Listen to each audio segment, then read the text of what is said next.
Morning all, let's have a look at game 7.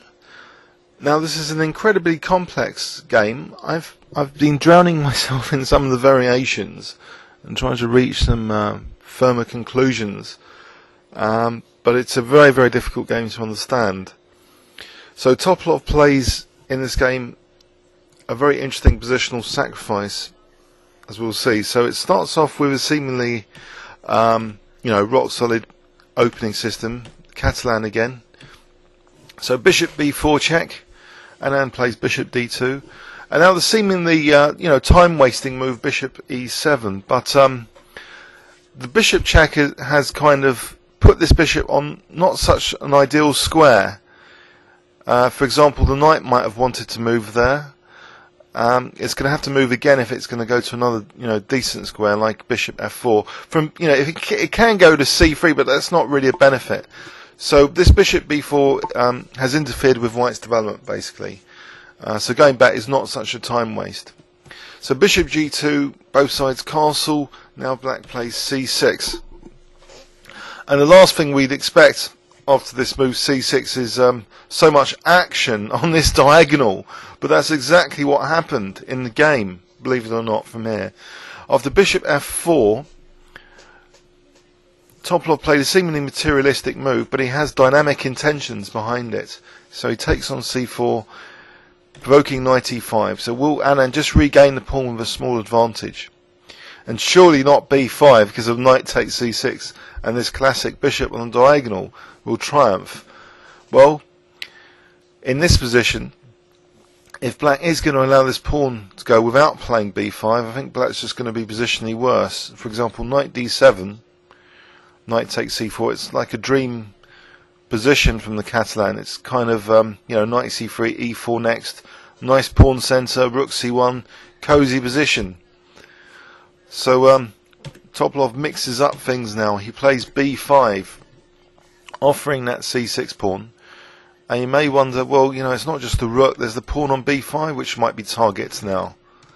So I'll put those in red targets. So knight takes c6. This is exactly what happened. Knight takes c6, bishop takes c6, and now a very interesting exchange sacrifice, which apparently Topalov had prepared. He was playing all these moves quite quickly. I think this is with one of his seconds, Sheparanov, who's a very dangerous GM as well. So in their preparations, this looks very interesting. Bishop d7, and this whole for me it's very interesting to see this exchange set, because has it been prepared that much? Is the timing great?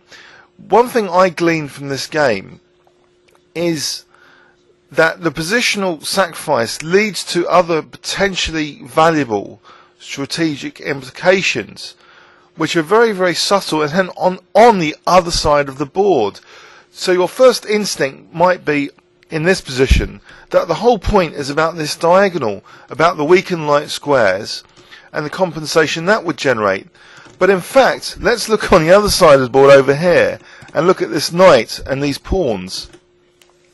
There's multiple imbalances created. So potentially, yes, this is a valuable diagonal. But also, there's a pawn mass here. Potential pass pawn maybe in the ending as well.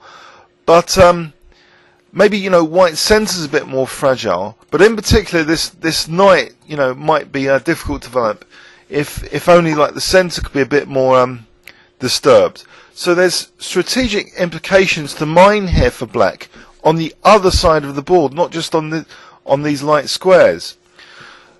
Which is why it kind of interests me that I've been a bit more conservative recently, this season, with my positional sacks. But in fact, if there's mining opportunities somewhere else for strategic advantage after you release your first positional sack, then really, chess can be, as this game demonstrated, even at the highest levels, a very, very dynamic game indeed.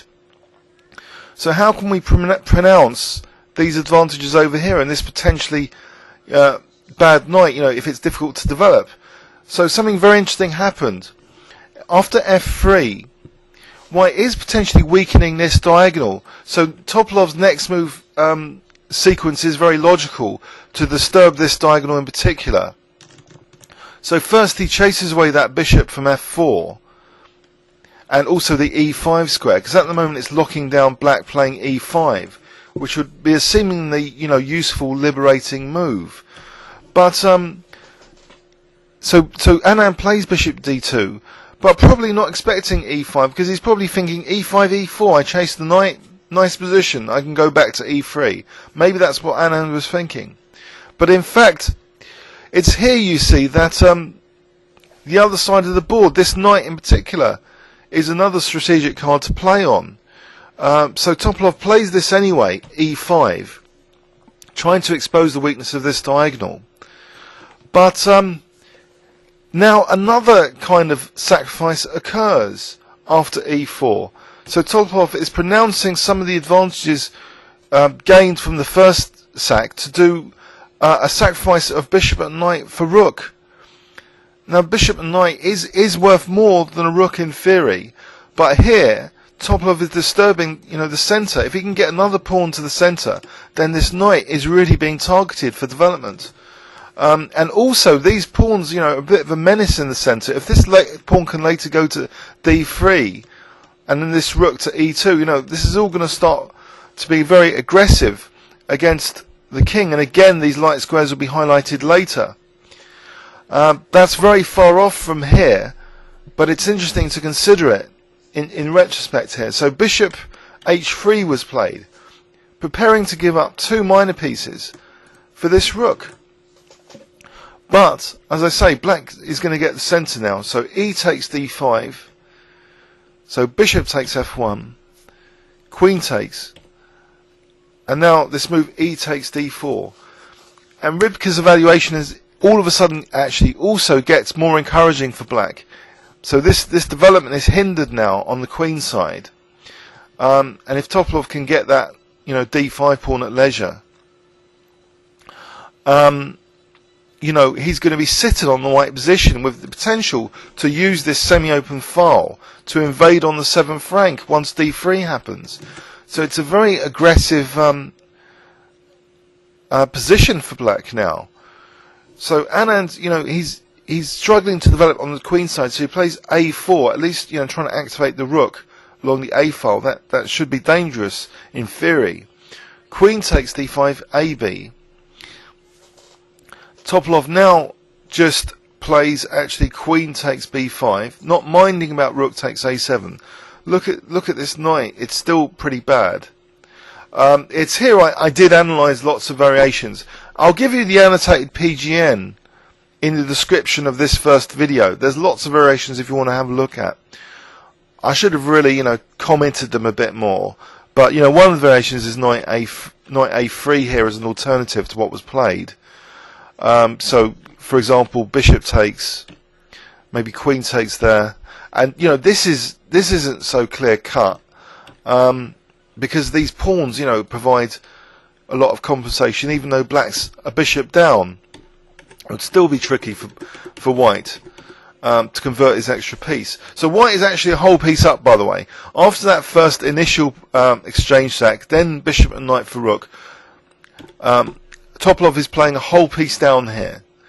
And after rook e8, white has a lot of problems to solve, though. And the next move apparently was, I think, criticised a little bit by Kasparov.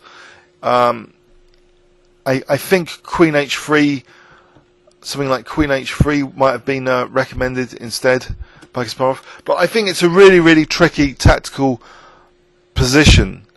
I think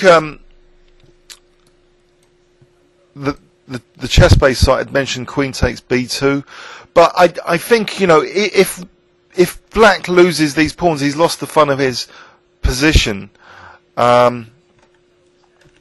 Here's a variation I prepared earlier.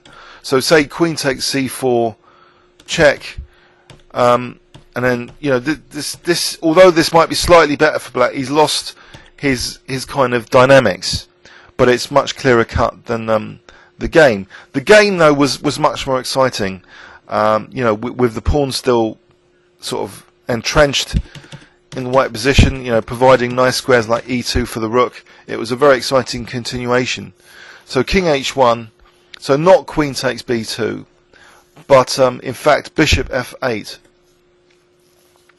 So Anand goes for that c4 pawn now with rook c7, and here we see d3, securing c4 for the moment, and also allowing rook e2. So there might be the potential for queen h5 and going for the king, even if white's not careful. So Anand uses the c3 square, a very delicate position. He plays actually bishop c3, and then the move bishop